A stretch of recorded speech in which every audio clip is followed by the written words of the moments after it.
Olá, boa tarde a todas e todos. Eu sou Igor Sacramento, pesquisador em saúde pública pela Fiocruz e professor do programa de pós-graduação em Comunicação e Cultura pela FRJ, uma parceria com o Centro de Memória da Eletricidade. Nós estamos realizando um conjunto de lives, entrevistas, focando nas discussões, em diversas discussões. Eu fico responsável pelas temáticas associadas à comunicação e memória, também atualidades, mas nós temos um conjunto diversificado de lives que focam a questão da preservação, da gestão, da energia e da eletricidade. E hoje é um prazer poder contar com a presença do Rafael Zincone, que é formado em economia pela FRJ, o mestrado em mídia cotidiano pela UF, Universidade Federal Fluminense, e que está realizando seu doutorado pela Pontifícia Universidade Católica do Rio de Janeiro, a PUC-Rio. Rafael vem trabalhando com temas associados nas relações entre economia e comunicação, tendo como foco principal a dimensão da música, do mercado da música, das políticas culturais associadas à música, as relações de mercado e profissionais da música, a emergência e consolidação de novos gêneros e formatos musicais. E a gente vai conversar um pouco sobre isso nessa live. Mas a primeira coisa que eu queria perguntar para o Rafael era como é que se deu o seu interesse pela economia e depois como é que foi essa passagem para a comunicação, fazer um mestrado no campo da comunicação em mídia cotidiano. Como é que foi uma economia, primeiro, como você se torna, tem o desejo de se tornar economista, e depois como que um economista passa a ter interesse pelo campo da comunicação. Ok, bom dia. Primeiramente, muito obrigado pelo convite, né? É um prazer estar aqui com vocês. Então, primeiramente, né, minha escolha pela economia foi uma escolha muito precoce, né? Ainda no ensino médio, durante aquelas escolhas de vestibular e etc., né? Eu entrei assim com 18 anos na faculdade de economia, então ainda não tinha muita ideia do que se tratava esse universo, né? E dei muita sorte de entrar numa escola bastante plural como a da UFRJ, que apresenta várias visões de mundo em torno da economia que estão para além daquela visão que a gente recebe muito a partir, por exemplo, das mídias mais convencionais, né? Aquela ideia de economia que a gente vê no noticiário ou no jornalismo econômico, no jornalismo escrito. Então, ali eu fui vendo que existiam várias escolas de economia possíveis, né? Mesmo que essa descoberta fosse tardia, porque no início do curso a gente não tem muita ideia disso. Então, a gente tem uma visão daquela economia mais dura, muito matematizada e etc., né? E menos, e só ali para o meio do curso que eu fui tendo uma visão mais holística, né? Uma visão da economia um pouco mais interdisciplinar, né? Uma economia ligada à filosofia, à história, à sociologia e etc. Só que só mais para o final do curso, né? Isso já na segunda metade, que eu fui descobrindo que a economia poderia estabelecer pontos com outras áreas, inclusive com a comunicação e com a cultura. E isso já fazia parte do meu processo enquanto pesquisador, né, em iniciação científica, que eu pesquisava história do pensamento econômico, né? O que se trata isso? A história é uma história dos autores que escreveram a economia, né? Então, a gente ali estava tratando de uma história do pensamento econômico brasileiro. Quais eram os intérpretes brasileiros da economia, né? E eu ali voltado muito para um recorte anos 60, anos 70, estava pensando nos teóricos brasileiros do desenvolvimento, desenvolvimento. Então, entre eles, especialmente, né, Celso Furtado, Maria da Conceição Tavares, né, os autores brasileiros, né, esses autores que estavam contrariando as teorias convencionais do desenvolvimento que vinham do primeiro mundo, né, confrontando esses modelos teóricos que impunham uma visão muito a partir, né, dos países centrais, sobretudo Estados Unidos e Inglaterra, e estavam formulando um modelo original para o Brasil, pensando a condição de um país colonial. E só mais para o final do curso, né, isso já ali durante a minha pesquisa enquanto bolsista de iniciação científica, né, eu fui fazer uma disciplina eletiva que chamava Economia e Filosofia, a ordem do mercado, desde Adam Smith até os autores mais contemporâneos, né? Que a professora, que eu tive muita sorte de ser aluno dela, que ela se chama Angela Gunning, né? Ainda professora do Instituto de Economia da UFRJ, professora colaboradora, que ela dava uma parte do curso, né, para falar da atualidade da ideologia neoliberal e de mercado, o papel que a indústria cultural tinha nesse processo. Então, isso foi uma coisa muito nova para mim, eu não conhecia, né? Então, ali eu tive contato com autores da Escola de Frankfurt, né? Conheci, por exemplo, Adorno, Horkheimer, Walter Benjamin, né? Marcuse, etc., que faziam essa ponte, né? Como que a mídia hegemônica ela legitima essa filosofia em torno do mercado, o mercado enquanto a melhor ordem possível de sociabilidade entre os agentes, né? Essa ideia de livre mercado e de liberalismo. Então, ali foi meu primeiro ponto de contato com a comunicação e a cultura. E esse foi o meu primeiro esforço, né, intelectual, assim, de aproximar as duas áreas, que foi quando eu tive que fazer um trabalho para essa disciplina, né?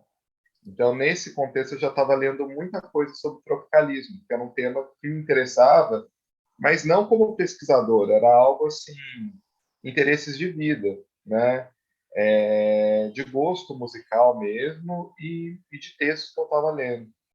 Então eu falei, nossa, tem uma aproximação aqui, né? Se eu pesquiso o recorte da ditadura, se eu pesquiso o recorte dos intérpretes que estudaram o modelo de desenvolvimento da ditadura, eu acho que no campo da cultura e das artes o tropicalismo tem muito paralelo, né? Porque é um produto dessa época, né? Fala muito dessas questões em torno de tecnologia, desenvolvimento, como que isso se aplica à cultura brasileira, como que se dialoga com as nossas matrizes, né? Eles resgatam a questão lá da antropofagia dos anos 20.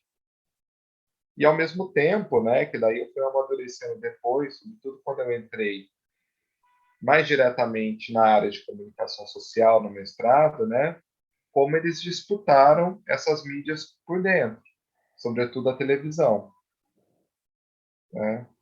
Então, esse foi meu primeiro ponto de contato assim, entre economia e comunicação. E desde lá eu nunca abandonei a economia, ela continua comigo. Não, muito bom você falar isso, falar especialmente do seu interesse, né, pela história do pensamento econômico. E aí eu queria falar um pouquinho, quer dizer, também na história do pensamento econômico, além dos, né, como você bem tratou, além dos autores teóricos do passado que lidaram com a questão da economia especificamente, também a história do pensamento econômico dos modelos e propostas econômicas para o país, para países, para determinados grupos sociais, para o mundo, etc. E eu queria que você falasse um pouco, porque no momento do tropicalismo, que é um objeto do seu estudo, se tornou objeto do seu estudo no mestrado, mas mais amplamente, né, no decorrer da ditadura militar, o modelo econômico hegemônico proposto era o desenvolvimentista. E um desenvolvimentismo, existem muitos desenvolvimentismos, né? Mas um tipo particular de desenvolvimentismo autoritário, concentracionista de renda e etc., diferente de outros modelos desenvolvimentistas que são mais distributivos. Queria que você falasse, quer dizer, o que aparente, por quê? Eu vou perguntar, por que eu estou perguntando isso? Porque é muito comum um modo de contar a história do Brasil pela política, né? Eu diria que a história política ela tem uma hegemonia no modo de você escrever a história e contar a história quando a gente fala da história do Brasil. Mas qual que seria o lugar da história econômica, particularmente, para contribuir para contar a história da produção cultural, da música, do tropicalismo, naquele momento da história do Brasil? Como é que você viu, né, contribuições para essa reflexão em diálogo ou muitas vezes a partir da economia? Tá. Então, em primeiro lugar, né, quando a gente pensa, por exemplo, quando a gente narra a história do Brasil, né, a partir muito do viés da economia, né, se eu pegar um recorte mais recente, como o século XX, a gente tem no século XX, né, um amplo recorte aí que a gente pode definir como desenvolvimentista. Então, o que seria desenvolvimentista? Né? Uma primeira definição assim mais comum, como você mesmo disse, né? Quando a gente fala em desenvolvimentismo, existem vários tipos de desenvolvimentismo, né? Não existe só um modelo. Mas quando a gente pensa nesse contexto aí de pós-guerra, século XX, etc., e sobretudo quando a gente está falando de países latino-americanos que estão nessa periferia do sistema capitalista mundial, a gente está falando aí, sobretudo no século XX, de estratégias de industrialização, né? Então, era basicamente no início você transformar países de tradição agrária em países urbanos industrializados, né? Então, se a gente pega a história do Brasil, a gente vê desde 30, ali com a Revolução Varguista, até o fim da década de 70 e início dos 80, uma continuidade, né, de políticas desenvolvimentistas de vários espectros ideológicos, né? Uns mais à direita, outros mais à esquerda, né? E na sua grande maioria modelos, né, mais conservadores, porque foram capitaneados por governos autoritários. E, por exemplo, né, a gente tem ali um primeiro momento varguista, né, com uma estratégia de desenvolvimento e industrialização mais nacionalista. Depois passa por JK, que inverte esse processo, que dá prioridade às indústrias de bens de consumo, ou seja, para ele o Estado ele não vai fomentar diretamente a indústria não vai ser uma indústria que vem do próprio capital do Estado, né? O Estado ele vai promover a infraestrutura, sobretudo para poder acomodar não só a indústria nacional, mas sobretudo a indústria estrangeira que já produz esses bens, né? Por exemplo, automóvel, linha branca, a própria televisão que vai se desenvolvendo nas décadas posteriores, né? Deixando de ser um bem essencialmente de luxo para se tornar um bem de massa e etc. E, e o modelo da ditadura, que dá um pouco de continuidade, né, dando muita prioridade ao capital estrangeiro. Então, você vê que mesmo que essa estratégia de desenvolvimento pela industrialização que o Brasil adota acaba sendo um modelo dependente, porque ele acaba dependendo muito, né, do capital estrangeiro. Então, muito daquilo que os autores achavam que iriam necessariamente trazer autonomia para o Brasil, né? Isso, de outro lado, teve um fator que aprofundou os laços de dependência do país, sobretudo com os Estados Unidos, né? Com países centrais. Então, vem toda à tona também que, além dos autores desenvolvimentistas da economia, né, eles estavam em plenos diálogos com os autores da dependência, sobretudo na sociologia, né? Que o grande nome na época era Fernando Henrique Cardoso. Só que onde entra a cultura nesse ponto, né? De todos esses autores, o Furtado talvez tenha sido o único, né? O Celso Furtado, não só pioneiro, mas talvez o único, que pensou o seguinte: quando a gente debate desenvolvimento econômico por um país, a gente não pode deixar um elemento de lado, que que é o debate da cultura. Então, o Furtado, né, ele tem uma extensa obra que se inicia, assim, se não me engano, na década de 40, né, até o final dos anos 80. Então, durante todos esses anos, ele publicou uma série de livros, né? Quase toda a obra do Furtado se dirigiu às teorias do desenvolvimento a partir da América Latina, né?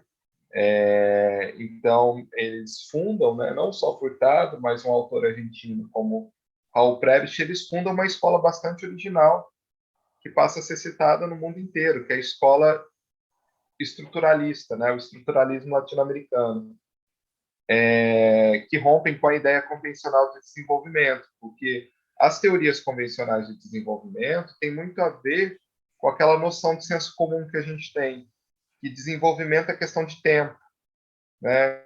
Uma linha cronológica, uma hora vai. É o famoso agora vai, entendeu? Se a gente adotar medidas certas, o Brasil decola em algum momento. Só que eles falam que não, são dois vetores. Para certos países se desenvolverem, outros necessariamente outros necessariamente acabam tornando-se subdesenvolvidos, né? O subdesenvolvimento de alguns países são fundamentais para o desenvolvimento de outros, né? Então eles identificam um conflito internacional.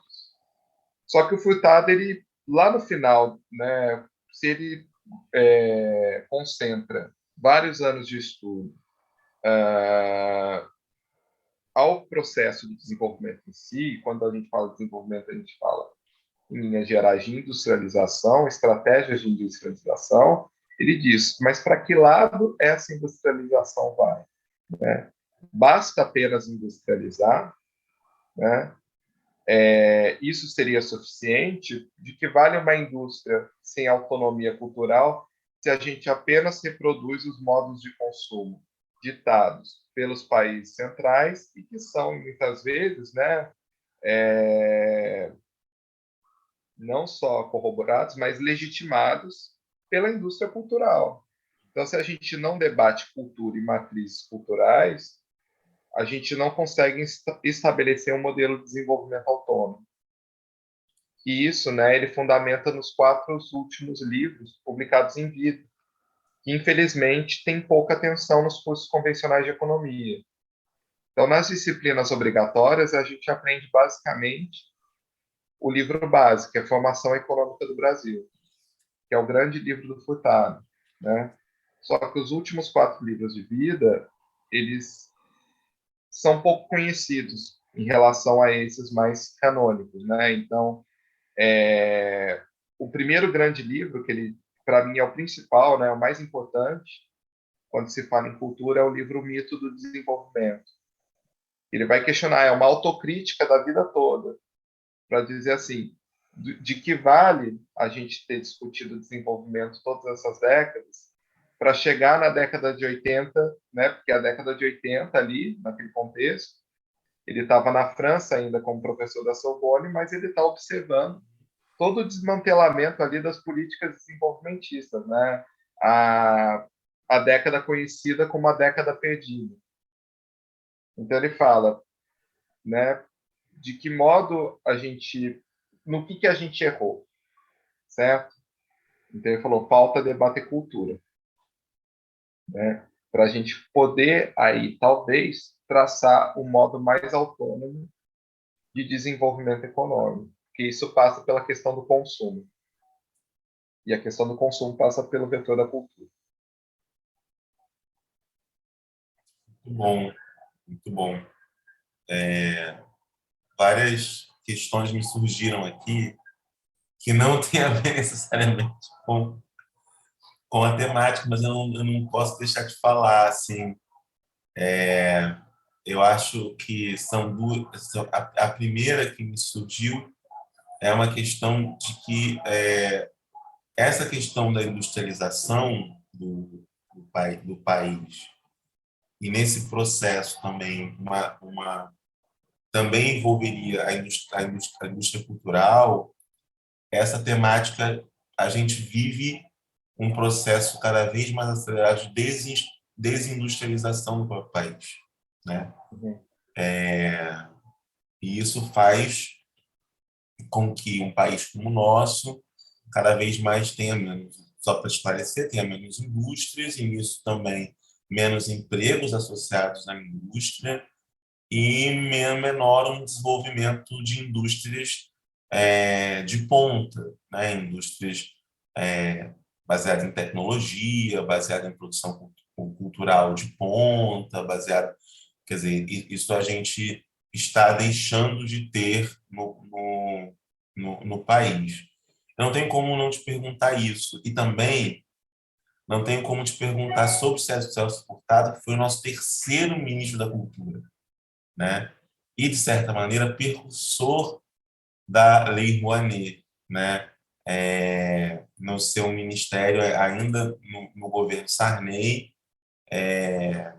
ele enxergou, e o Celso Furtado sabe muito bem disso, falou muito bem, enxergou a cultura como pilar do desenvolvimento é, e, e, e também, né, tinha como enorme, aí, assim, em vários livros, você está muito bem, mas Celso Furtado acho que é um caso muito interessante para esse processo, porque ele agregou ali, né, um conjunto de artistas, de intelectuais, né, durante a sua gestão no Ministério da Cultura, pavimentando aí um momento de efervescência cultural para o Brasil, né, nesse momento, embora depois em várias áreas, dentro de um período muito complicado, mas ali no pós-ditadura foi um momento interessante. Queria que você falasse um pouquinho disso e depois retomasse a questão da Tropicália. Mas como você tocou no nome do Celso Furtado, eu não poderia mencionar a importância que ele teve como ministro da Cultura, né? Foi um ministro da Cultura importante no próprio país. Uhum. Então, sobre o primeiro ponto que você tocou, né, sobre a desindustrialização que tem acontecido nos últimos anos, né, esse é um debate bastante quente, sobretudo nesse ano que a gente tem um ano de eleição, né? Então essa questão ela volta com muita força, porque isso tem tudo a ver com a nossa conjuntura econômica atual, né? Então o que que acontece, né? Quando a gente tem, como eu te disse, né, se a gente tem grande parte do nosso século XX no Brasil voltado para políticas desenvolvimentistas, né, ou seja, né, políticas que priorizam a transformação da infraestrutura nacional e o fomento à industrialização, isso vai de 30 até 70, com alguns pontos de ruptura ali, mas você tem vários modelos, né, que por fim se consagram ali nos 20 anos de ditadura militar, que você tem um modelo, né, conservador, autoritário, né, comandado pelo governo militar, que dá, sobretudo, né, que privilegia, no caso, o capital estrangeiro, né, a indústria, o capital estrangeiro, que acaba tendo uma preferência nesse modelo, e o Estado entrando mais na questão da promoção da infraestrutura, você acaba acentuando ali um modelo dependente. E isso, né, aumentou de certa forma a nossa vulnerabilidade externa, né? Não que tivesse aumentado, mas você acaba complexificando, você não deixa de fazer com que o país se tornasse, de certa forma, mais autônomo, né? Esse tipo de dependência, ela acaba mudando de figura. Então, quando você tem várias crises internacionais ali no capitalismo internacional, sobretudo década de 70, né? Os grandes choques de petróleo, isso vai afetar a produção capitalista no nível todo.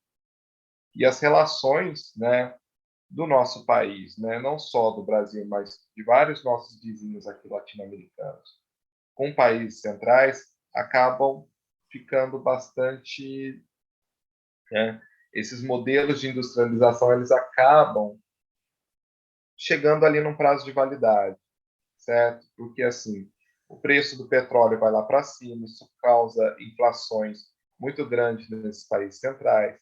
Ali você tem a guinada do fim ali do status de bem-estar social no primeiro mundo, várias retiradas de investimento na agenda social e também, né, muitos desses países começam a cortar crédito em relação a países da América Latina, né? Você tem a crise das dívidas externas, vários calotes que acontecem ali no caminho, por exemplo, a crise do México, depois no Brasil, ou seja, né, se a gente pensa um milagre econômico que vai de 1968 até 73 ali é o ponto de ruptura, né? A partir de 73, esse ciclo desenvolvimentista começa a se esgotar.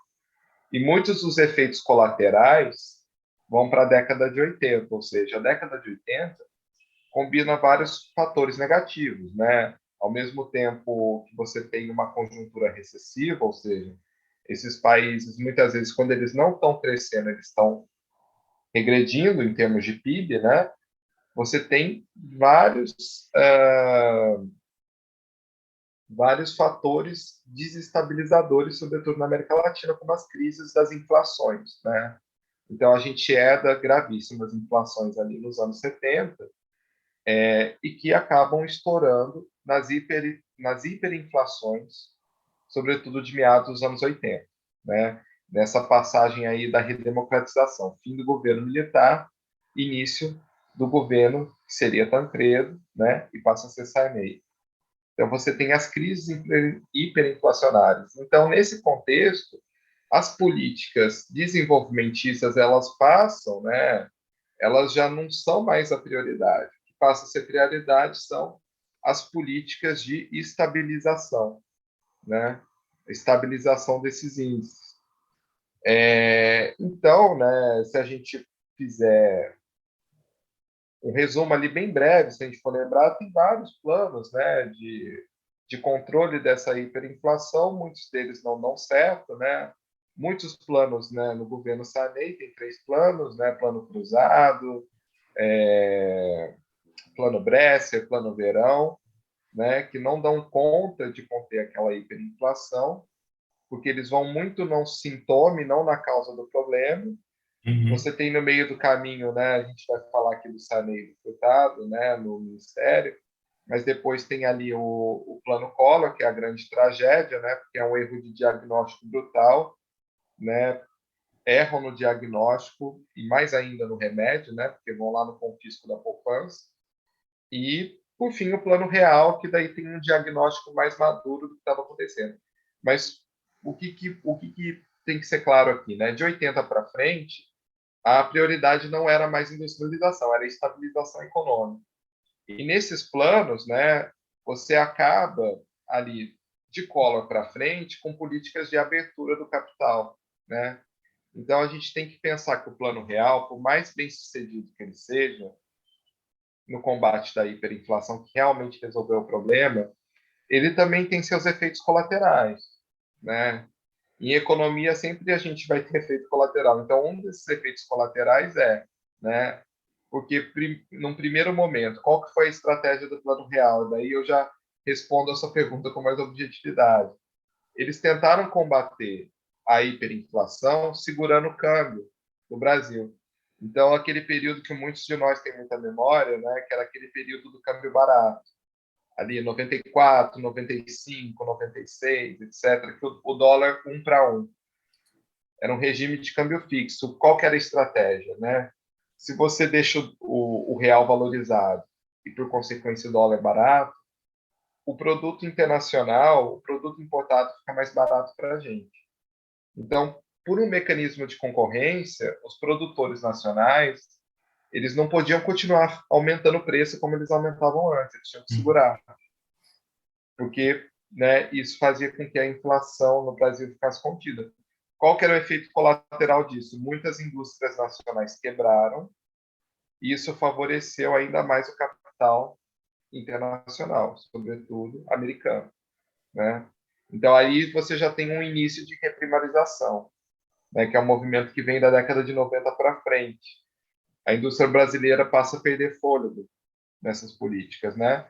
E depois, né, de 99 para frente, que é o mesmo sistema macroeconômico que a gente tem até hoje, né, o Brasil ainda é regido por aquele sistema do tripé macroeconômico, que é o sistema de câmbio flutuante, né, metas de inflação e políticas de meta também do superávit primário, né? Então, o país ele controlou a estratégia de controle da inflação de 99 até os dias de hoje, e isso também atravessa todos os anos Lula, né? Com uma pequena inflexão no primeiro governo Dilma, de controlar a inflação, colocando a taxa de juros lá em cima. Então, a gente tem uma taxa de juros, né, historicamente muito alta. E isso também freia a atividade industrial, porque você bloqueia o crédito. Então, isso justifica, por exemplo, né, que hoje o nosso grande motor econômico, né, que a indústria tenha perdido muita participação na economia nacional, né, e isso juntou ali também com a conjuntura do boom dos preços das commodities, que tornaram o agronegócio ali o grande motor da economia nacional, né? E agora, voltando ali para o Furtado, nos anos 80, né,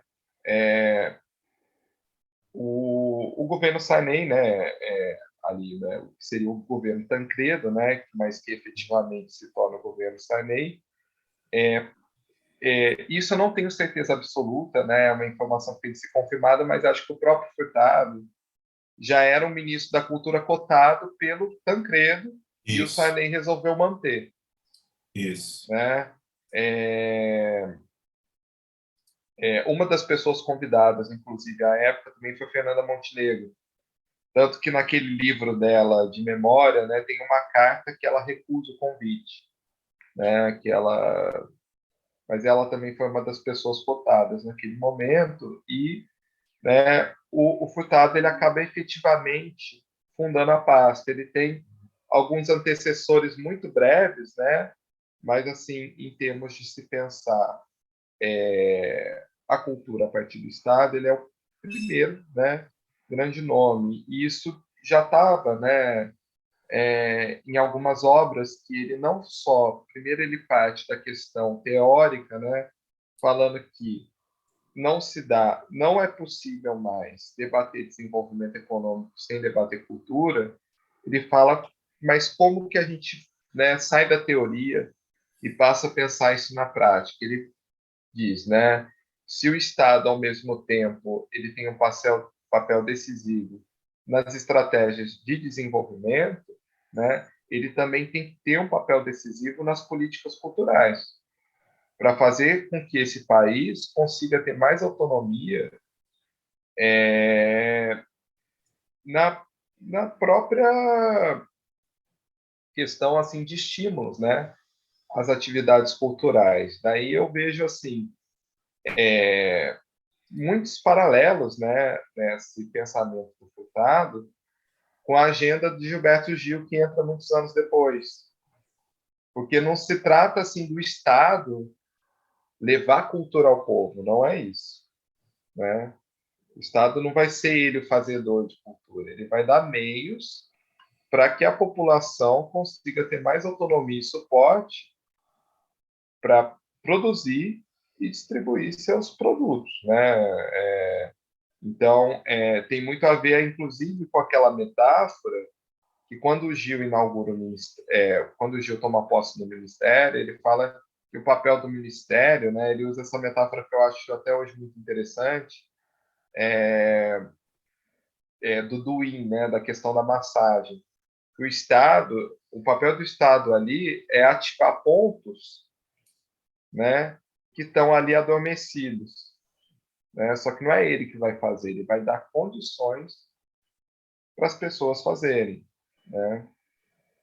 Só que essa passagem do Furtado pelo Ministério acabou sendo algo muito breve, porque você tem ali mais, né, no caso, mais debates, né, e elaboração assim de ideias em torno da cultura do que efetivamente políticas, porque isso foi interrompido muito cedo, né? Na, porque da passagem do governo Sarney para o primeiro governo pós-ditadura democraticamente eleito, esse projeto ele é totalmente interrompido, né? O Collor acaba com o Ministério da Cultura, simplesmente fecha, né? Então também essa é a história, né, dos ministérios da cultura no Brasil, né? Existe uma lógica de interrupção muito grande que não consegue dar continuidade a algumas políticas. Então o momento que eu vejo assim mais simbólico, tem bastante eco ali com as ideias do Furtado, são os anos de Gilberto Gil, Juca Ferreira, né? Que pegam os 8 anos ali de governo Lula, né? E, sobretudo, uma parcela ali do governo Dilma, que até mesmo nos anos do PT você teve interrupções, né? O modelo Ana de Holanda já era bastante diferente do modelo Gil Juca Ferreira, mas uma retomada ali no finalzinho, né, da gestão Juca. Então é mais ou menos isso, né? Ele fala que o Estado ele tem um papel preponderante para poder fomentar essas políticas de cultura, né? Muito interessante, muito bom. Queria que você falasse um pouco mais, né, você vem tratando agora, né, no seu doutorado, da emergência e consolidação de novos formatos e gêneros musicais, especialmente do sertanejo e do funk, né? Quer dizer, não tão novos assim, mas talvez com uma configuração nova e uma importância muito grande no mercado de música no Brasil, especialmente uma vertente sertanejo, que a gente tem chamado sertanejo universitário, e uma vertente do funk que a gente tem chamado de um pop funk, associado aí, por um lado, a divas do funk, etc., capitaneada pela Anitta, Luísa Sonza e tantas outras, mas também dentro desse processo, divas drags do funk, né? Que também, como Pablo Vittar, como Glória Groove, né, que também utilizam muito, bebem muito nessa sonoridade como forma de consolidação no mercado, com consolidação no mercado da música.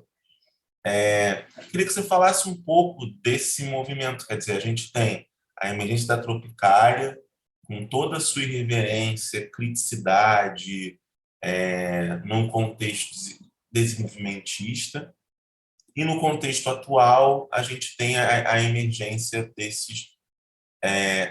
desses novos fenômenos. Quais são esses contextos, né?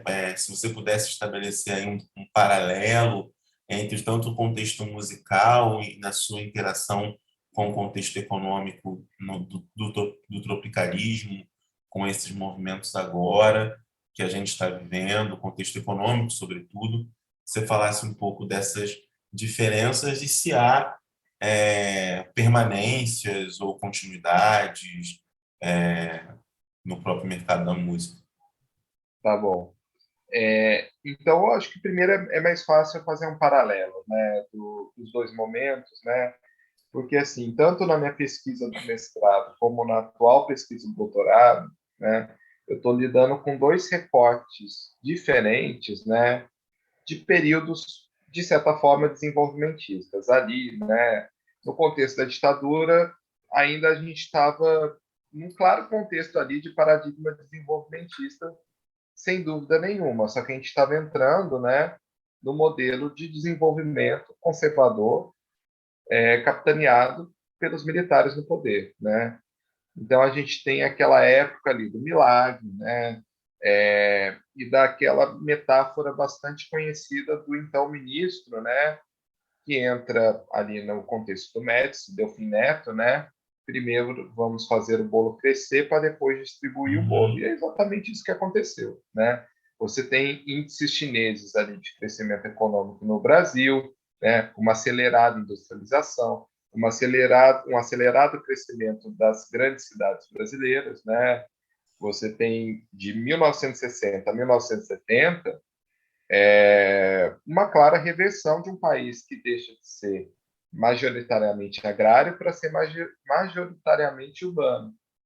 Mas se essas cidades crescem muito, elas também crescem muito a partir do aumento do nível de pobreza, né? Então, é um modelo que corrobora muito as desigualdades, né? E quando eu vou para o plano das estéticas, né, que eu estudei, porque assim, se eu foquei muito na questão do tropicalismo, ao mesmo tempo eu não pude deixar de falar, era inevitável falar de Jovem Guarda, certo? E daquela MPB mais clássica, todas elas que estavam ali nos palcos dos festivais televisionados, né? TV Tupi, TV Globo, TV Record, TV Rio e etc, né? Então você já tinha ali, né, uma própria reconfiguração da programação da TV que passava ali a absorver muitos conteúdos das rádios, que eram os programas musicais, né? Um início ali, né? Um início ali de popularização da TV, né? Mas ainda muito inicial. Só que quando a gente pensa em bens de consumo na ditadura, que daí é um autor que é fundamental no Brasil para tratar disso, que é o Renato Ortiz, né? A gente vai ver que os bens culturais, para a gente ver que cultura e economia e sociedade são coisas que estão não só idealmente interligados, mas materialmente interligados, né? Os bens culturais, né? Eles seguem a produção desses bens, né? Segue a lógica desse processo de desenvolvimento que está muito voltado a atender, né, as necessidades de consumo das classes médias urbanas, né? Então, no modelo da ditadura, a grande maioria da população brasileira esteve excluída desse mercado de bens simbólicos, né? Porque tratava-se de produtos de alto valor agregado, né? Quando eu falo de pessoas que compram esses produtos e têm dentro de casa, não que não existissem exibições públicas, né? Em estádios, etc. Os próprios festivais foram transmitidos em exibições públicas, mas assim, o mercado de consumo estava muito voltado para as classes médias. Então, na própria questão de representação, quando você pensa nos fenômenos musicais aí que eu citei, Jovem Guarda, MPB e tropicalismo, são estéticas muito de classe média, né? Então, no caso, o que me provocou na reflexão quando eu venho aqui para os anos mais recentes, né? Quando eu penso, quando a agenda desenvolvimentista, que passa a ganhar o nome de novo desenvolvimentismo, entra nos anos Lula, pós saída ali do primeiro mandato, né, do Palocci, e a entrada do Guido Mantega com aquelas políticas do PAC, né, Programa de Aceleração do Crescimento, a questão muito, né, do incentivo ao consumo e da expansão do crédito, né, a dita inclusão via consumo, a inclusão via crédito, e todo aquele cenário, né, simbólico que a gente se lembra, né, dessa passagem ali dos anos 2010, né, fim dos anos 2000, início dos 2010, que a gente via na mídia o tempo todo, né, a palavra nova classe média ou classe C, né? Uhum. Então ali a gente já vê, por exemplo, uma classe bastante participativa nesse modelo de desenvolvimento, né? Que é um modelo que pensa, né, que está pensando também as possibilidades, né, de consumo dentro das classes de menor renda, né? Então é aquela fase famosa do Lula também, né? Incluir o pobre no orçamento. Então, o que me motivou, né? Primeira coisa, eu escolhi antes de escolher os gêneros musicais ou estéticas musicais que eu iria tratar, eu escolhi pelo recorte de desenvolvimento, né? Então, dentro desse recorte, o que eu pensei, né? Se antes, né, se eu falei de tropicalismo, né, da inserção do tropicalismo ali, né? Porque isso eu não falei muito aqui, mas basicamente o que eu pensei, né? Eu escolhi o tropicalismo entre a Jovem Guarda e a MPB tradicional por ele tratar muito, né, em termos de alegoria, as contradições daquele modelo, né? Isso estava desde o figurino até a própria estética musical, que juntava, por exemplo, algo ultramoderno que vinha da indústria estrangeira a princípio, que era a guitarra, com elementos que eram muitos nossos, né? É, tipo, no figurino, desde misturar, por exemplo, roupa de cor neon, plástico, aquela coisa futurista, né? Com um cordão de conta de candomblé, roupa de chita, né? Esse Brasil que se confronta, né, entre esses povos. A minha escolha foi essa, muito pensando na questão da alegoria e da estética. E muitos outros autores trabalharam isso, né? Só que eu fiz a ponte com a questão econômica. Já quando eu penso nos anos Lula, eu pensei né, muito também em torno de memória, né, que me motivou a escrever um texto que se chama Consumo Cultural e Fake News Tudo a Ver. Que uns anos atrás, né, você deve se lembrar disso, muitas pessoas lembram, começaram a pipocar nas redes sociais, né, sobretudo no Facebook, alguns rankings que comparavam, por exemplo, os maiores sucessos nos dias de hoje, né? Daí aparecia lá a Anitta, Pablo Vittar, algumas duplas sertanejas, etc., com sucessos da década de 70 ou 80. Eu não lembro exatamente qual década que eles faziam. Eles colocavam lá Chico Buarque, Caetano Veloso. Tipo, na década de 70 eles colocam Marisa Monte, ou seja, que é uma coisa do início dos 90, né?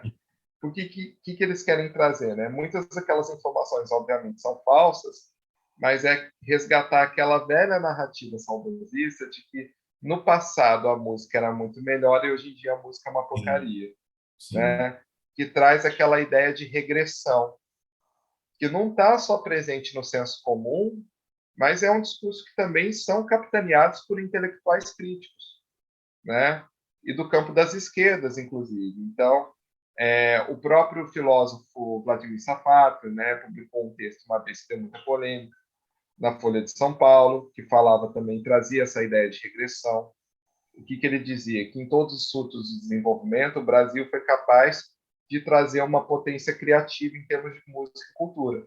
Só que ele dizia, menos agora. Ele fazia essa correlação. Os anos FHC é do El Chan e do pagode. Os anos Lula é do agro e do funk. Né? Ele uhum, fazia essa correlação. E essa provocação me motivou a pesquisar. Porque, primeira coisa, né, eu acho que existe um problema de memória. Porque sim, quando a gente volta lá para a década de 70, né, a escolha do meu recorte foi mais em torno do simbólico e a questão das classes que estavam contempladas naquele modelo de desenvolvimento, que eram as classes médias urbanas.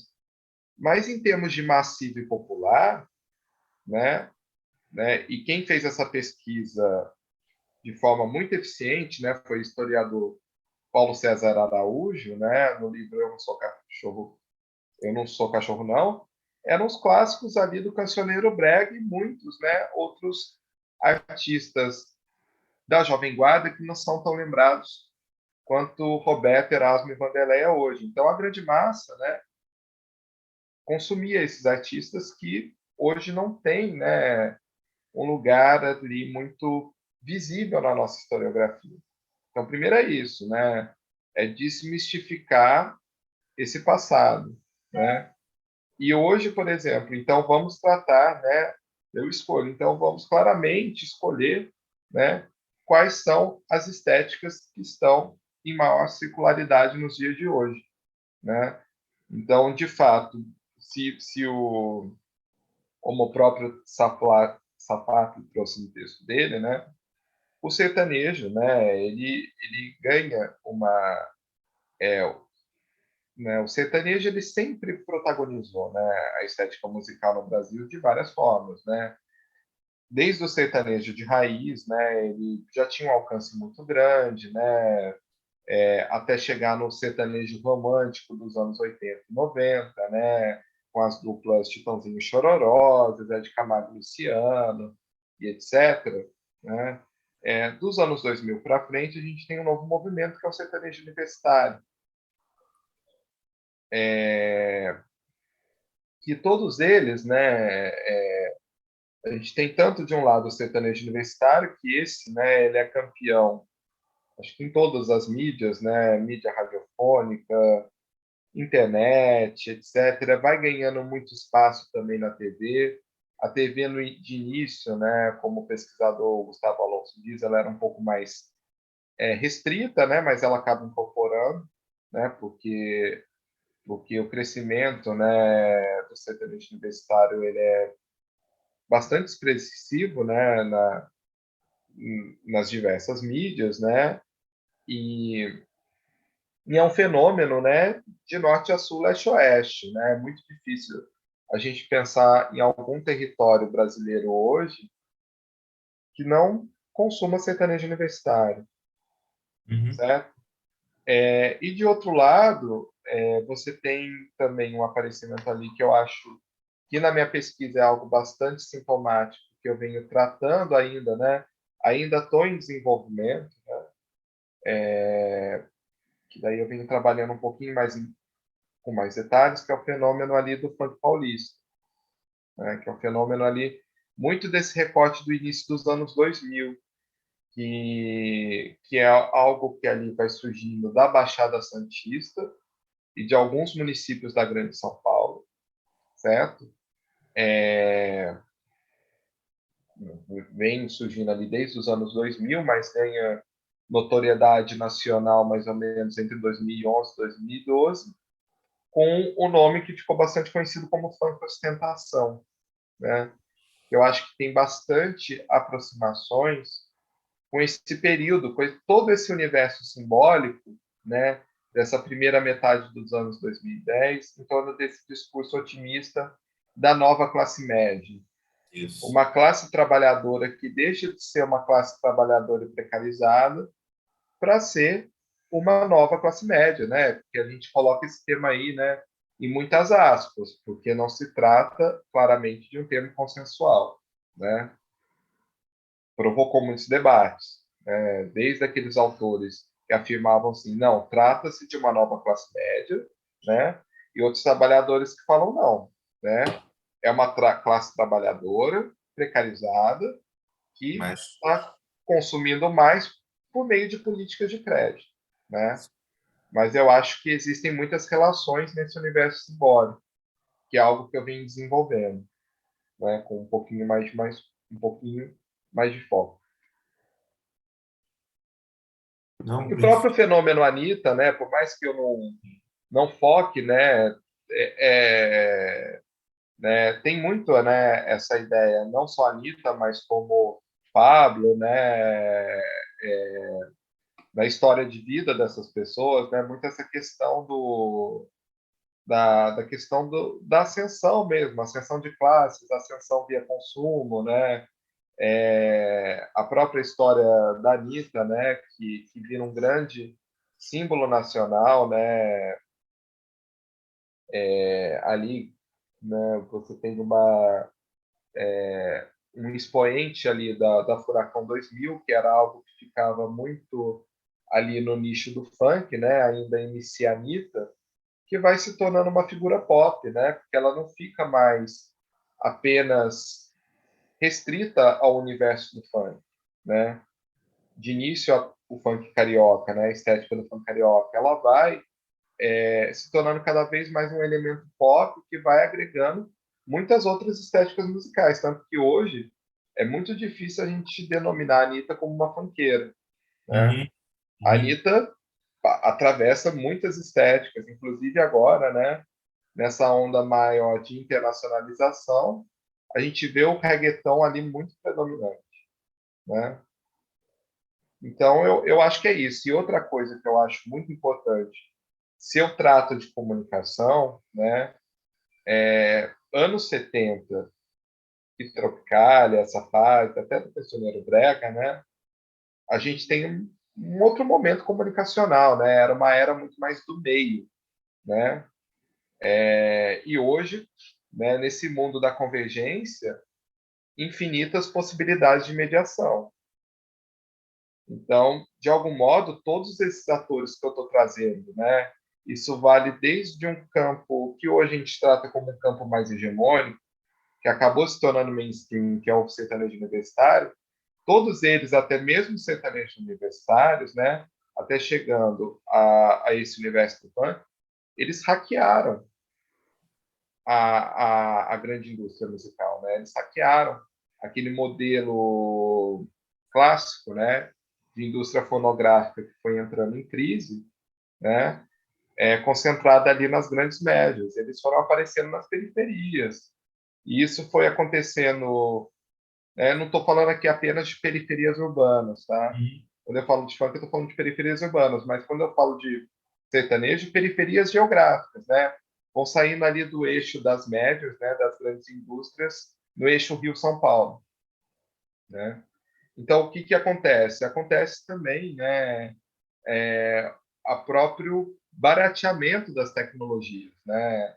Antes, né, que é um fenômeno que vem dos 90 para cá, né? Antes, para se ter um estúdio, né, para poder se produzir algo em estúdio, eram as tecnologias caríssimas, e só as grandes médias detinham essa possibilidade. Depois, isso passa a ser altamente barateado, o que possibilita tanto as produtoras, né, os estúdios que existem em favelas, quanto, por exemplo, a própria explosão do Tecnobrega lá no norte, que acaba se divulgando para vários outros cantos do país, que era algo que ficava muito lá no nicho, né?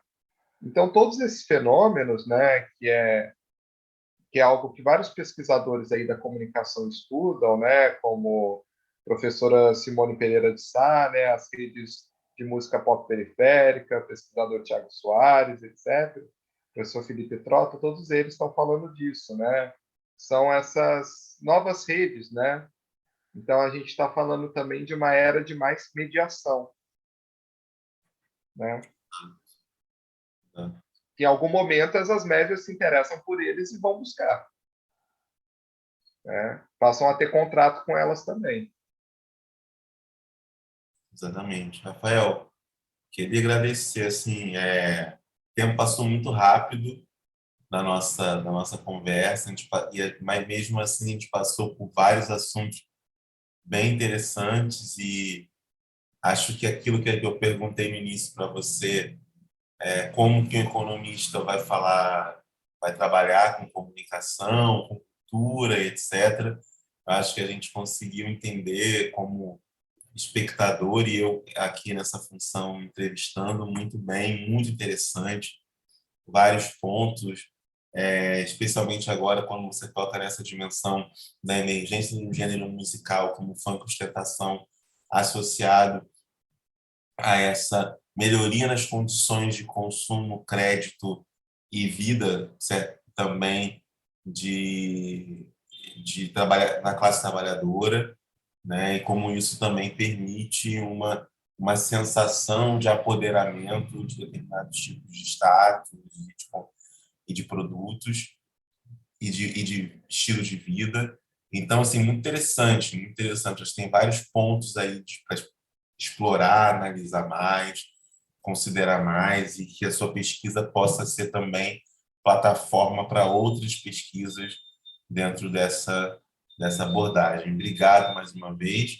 Queria encerrar com a entrevista, além de agradecendo, pedir para você poder indicar algum livro, algo que você tenha assistido, ou é, alguma música, álbum que você esteja ouvindo, quer dizer, fazer alguma indicação para quem está nos vendo aqui.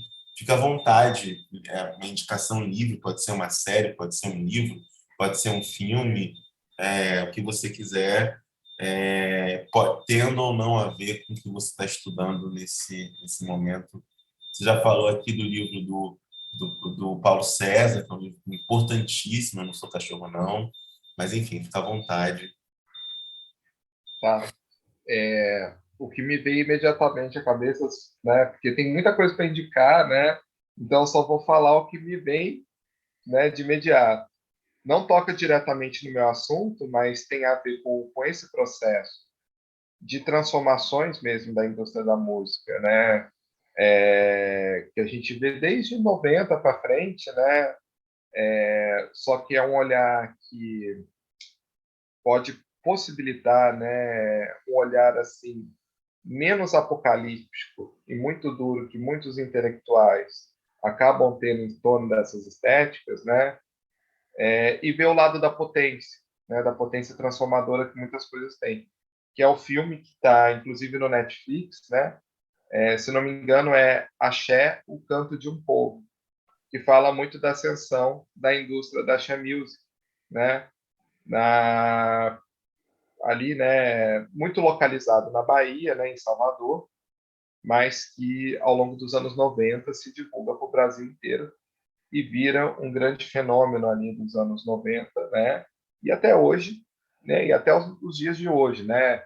Falando desde do nascimento ali dos blocos afro organizados, né?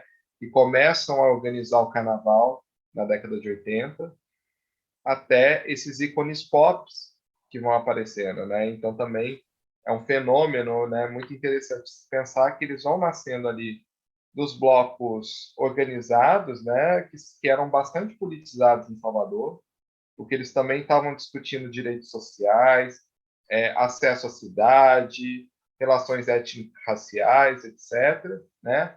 Mas que vira também um fenômeno pop em torno de algumas figuras que são bastante conhecidas para nós, como a própria Daniela Mercury, Ivete Sangalo, e etc. Ali tem muitos elementos para se pensar, né, em várias questões, né, tanto de transformação da música, a questão da mainstreamização, quem ganha protagonismo, quem perde protagonismo, né, eu acho que é uma dica bem legal. Eu acho. Ótima dica para quem quiser acompanhar, ver alguma coisa bem interessante nesse feriado. Acho que é uma obra bem legal. Obrigado, Rafael, mais uma vez. De nada. Foi ótimo. Um abraço para você e para todos e todas que estão nos assistindo aqui. Um ótimo feriado, um ótimo final de semana. E se vocês estiverem assistindo essa entrevista em outro momento, que ela possa ajudar vocês nas suas pesquisas ou despertar interesse a vir pesquisar essas relações da cultura, economia e comunicação. Obrigado, Rafael. Obrigado, Arthur, Obrigado, também. Igor.